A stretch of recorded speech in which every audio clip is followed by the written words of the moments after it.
Como eu prometi, agora nós vamos analisar aqui a última ata da reunião do Copom, em que trouxe a taxa Selic para o patamar mais alto dos últimos anos, que traz aqui a taxa Selic de 15% ao ano.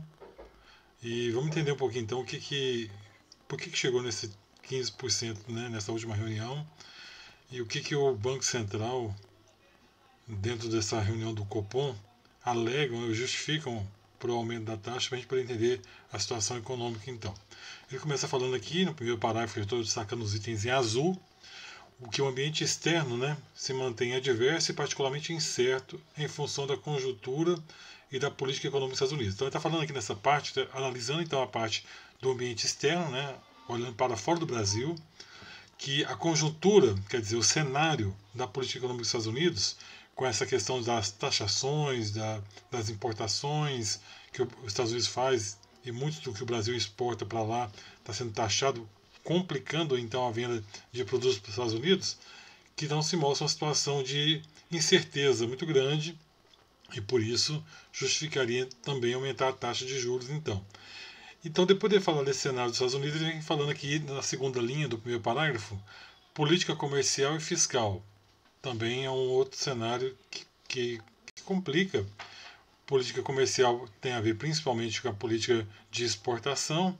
Os países estão afetados com essa situação da política do Trump de taxar e complicar as exportações para os Estados Unidos.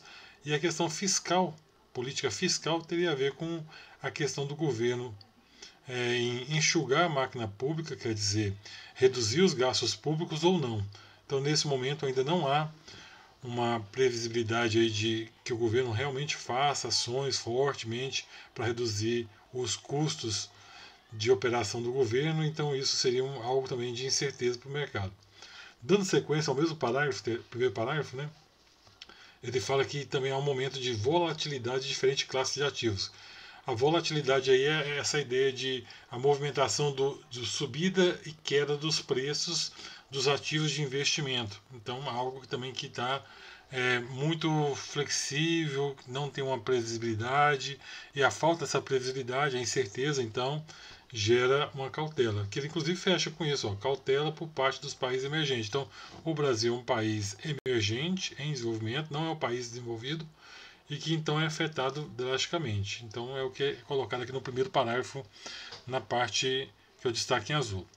Agora, vendo o parágrafo de baixo, o segundo parágrafo que eu destaquei em verde, ele vai agora falando um pouco do cenário principalmente doméstico e fala de preocupar com os indicadores. É aquela questão toda que a gente fala em aula, né, dos indicadores de inflação, desemprego, produto interno bruto, e então tudo isso tem que ser olhado em conjunto. Então ele dá essa ideia aqui e fala, ó, indicadores de atividade econômica, que é o PIB, o de mercado de trabalho, né, emprego e desemprego, qual é o nível de desemprego que nós temos, ou o nível de emprego que nós temos, e ainda fala que nessa situação atual, ao olhar para a atividade econômica e para o mercado de trabalho, que há uma moderação, que há uma certa moderação no crescimento, porque a inflação está alta, mas tem uma queda na questão do desemprego. Então está tendo bastante emprego ainda, então está tendo a queda da taxa de desemprego, então é algo que está um lado positivo e um lado negativo. Inflação alta, mas com muito emprego, né? Então são dois lados da situação doméstica que nós temos aqui para ser comparado. No terceiro parágrafo, que eu destaquei em amarelo para vocês, ele já vem falando aqui do futuro. Então ele vem assim, a expectativa de inflação para 2025 e 2026, quer dizer, até o final do ano e para o ano que vem. E ele coloca aí que supostamente, né, uma previsão que 25 vai terminar em torno de 5,2%, bem acima do teto de 4,5%, né, para a gente ter esse nível. E para o ano que vem, aí 2026, seria de 4,5%. Ele coloca ainda aqui a projeção de inflação do Copom para o ano 2026. Então, o Copom já imagina que podia ser de 3,6% para um cenário do Copom, não dos outros da pesquisa Focus. Descendo um pouco mais abaixo, eu pulo um pedacinho aqui para a gente ir direto ao ponto que a gente teve maior contato com a matéria. Aí eu volto aqui no destaque na parte azul. O comitê segue acompanhando com atenção o desenvolvimento da política fiscal e o impacto da política monetária. Porque atualmente a política monetária, em termos de taxa de juros Selic, está colocando uma taxa mais alta, está sendo contracionista, quer dizer, impedindo que a inflação suba, segurando então ali o consumo por meio de uma taxa de juros Selic mais alta.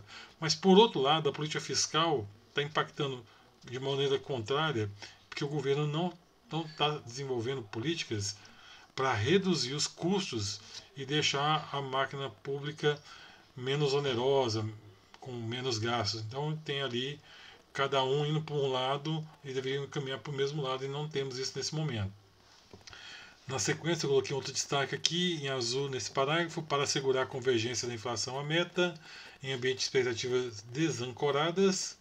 As expectativas desancoradas têm a ver com a credibilidade, né, das medidas. Exige-se uma política monetária em patamar significativamente contracionista por período bastante longo. Eu falei agora há pouco, ó, medida contracionista, aumentar a taxa de juros. Outra medida contracionista seria diminuir os gastos públicos, só que a gente não tem isso atualmente. A política fiscal não está reduzindo os custos públicos, não está sendo contracionista, está sendo expansionista. Então nós temos uma medida de expansão, que é a política fiscal, e uma de contração, que seria a política monetária. Então tem ali, como há esse desarranjo entre os dois, acaba não encontrando um resultado talvez mais rápido. Mais abaixo, o parágrafo que eu destaquei em verde, temos aí o Copom, né, o comitê, decidiu para elevar a taxa de juros em 0,25% nessa última reunião, que o acumulado leva a 15% ao ano. Então entende-se que a decisão é compatível com a estratégia de convergência da inflação para o redor da meta ao longo do horizonte relevante. Então o que está falando? Que aumentou 0,25%, alcançando 15% ao ano de taxa Selic, para tentar segurar a inflação, e diz que essa medida é necessária, é exigida nesse momento, esse sacrifício. Por fim, o destaque em amarelo aí no penúltimo parágrafo, em se confirmando o cenário esperado, o comitê antecipa uma interrupção no ciclo de alta de juros. Então ele espera que com esse último aumento, a inflação realmente agora tenha uma tendência de queda, e havendo essa tendência de queda, ele explica que seria provavelmente os últimos aumentos que teria da taxa Selic, e depois teria uma tendência de estabilizar e cair a taxa Selic aos poucos novamente.